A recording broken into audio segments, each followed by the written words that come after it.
Welcome to How to Be Fit Over 40 Midlife Conversations with Hicunni, where we empower you to stay healthy, active, and thriving.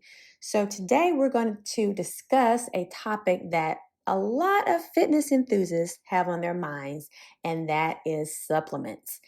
Now, while we won't promote some over the other, we'll help go through the process of making sure you have a healthy, safe journey while staying within the scope of practice as a personal trainer. Grab your smoothie or cup of tea and join the conversation. Let's go. So, we are back. We are back. We are back. Now, I'd like to ask this question, and we haven't had one of these in a couple of maybe 3 or 4 episodes. It's interesting. It's been a challenge getting people to volunteer, and you don't have to use your real name if you don't want to. However, if this is something that you're interested in sharing your number one fitness item on your to-do list, you just let me know what that item, service, thing, whatever it may be, food item, whatever that is. And then we'll create a SMART goal over at the next podcast episode. So that's basically what we do. If you've never chimed in, go back and listen to some of those and get some inspiration. But it's very simple. But for some reason, it's been a challenge, up to this point. However, I did find a volunteer. And this person is very active. Her name is Karolyn, and she is actually an instructor as well. And so she gave me permission to use her name, and I'll have her business information in the show notes as well. So shout her out, follow her on Instagram, and she's a very nice person, lots of energy and everything. So the number one fitness item on her to-do list is a supplement, and it's a particular supplement. I am not going to name it because there's a lot of things when it comes to supplements, and so we're just going to stay within the scope of practice as a personal trainer and just kind of talk a little bit about it. Let's pull back the layers. So with supplements, per science, it can help, fill any type of, I shouldn't say any, but it could help fill some nutritional gap.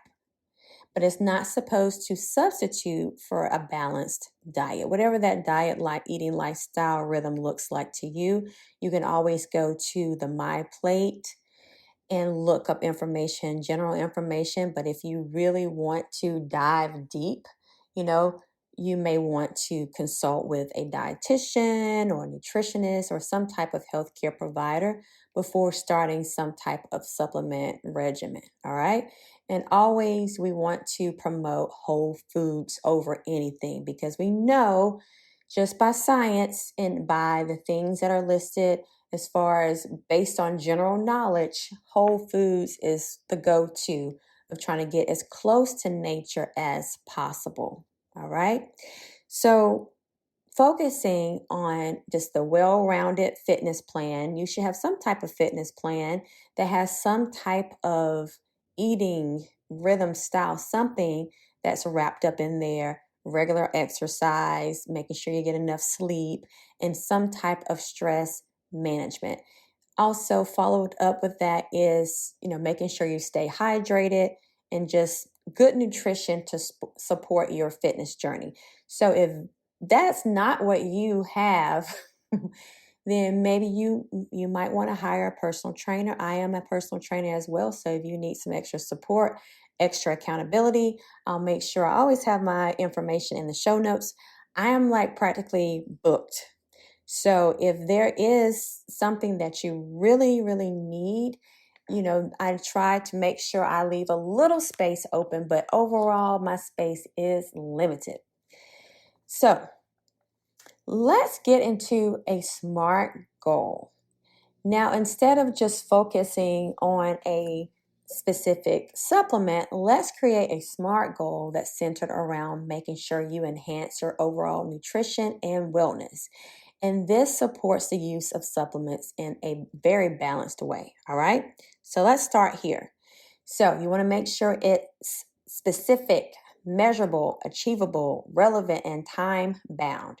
So specific, schedule maybe a consultation with a registered dietitian to discuss your current supplement regimen and overall nutrition.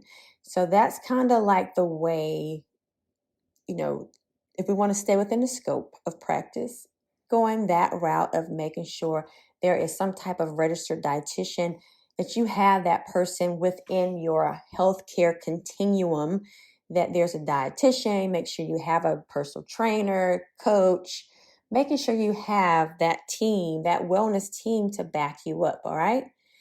Measurable, book an appointment by the end of the week. So whenever you listen to this podcast comes live on Wednesdays. So maybe making sure if it's something that you're really interested in, make an appointment. Some people do consultations where you can do like a simple consultation and just get some feedback. Of course, making it achievable, making sure it's something that is local or using some type of telehealth services, all right? And then making sure that it's relevant. You want to make sure that that dietitian understands your fitness goals and making sure they can provide personalized advice, because that's what you're seeking. Part of your team, they need to be able to tailor your fitness routine, your food routine, all the things. And then you may say, oh, but I don't think I need a dietitian for that. Okay, well, that's really, it is. It's one great thing about it. It's your choice. If you decide you want to do your own research and making sure that you find some type of supplements that may fit what you're looking for, again, making sure whole foods is, you want to always go back to your whole food regimen. And if it's something you're going to do on your own, always do your own research. You still need to make sure you're connected to some type of provider if you have a naturopath or some type of a nutritionist. That way they can really be there to be your support as you go through this journey, because, not all supplements are created equally. All right. So you want to make sure that you're making an informed decision, whatever route you go. Okay. Focusing on making it holistic, and a holistic approach to wellness that's well-rounded with your eating, your exercise again, and then making sure you're achieving your goals safely and effectively. So, while supplements can support your fitness journey, again, I'm going to say it again, making sure you use your judgment, seeking that professional support as well, and just making sure you're not just asking any old body to support you. You want us to do things safely and be committed to your overarching goal. So the goal, whatever that overarching goal is, be committed to that. Also, remember to share this podcast with someone who's been just trying to figure out what to do next on their fitness journey. There's a wealth of information and resources here. So make sure that you share this actual podcast episode with your friends or family members and continue to thrive. Let's thrive. We're not just surviving, we're thriving together, making smart choices for our healthy lifestyle. All right. Until next time, nutrition is more than what you eat and the weights that you carry. Talk to you soon.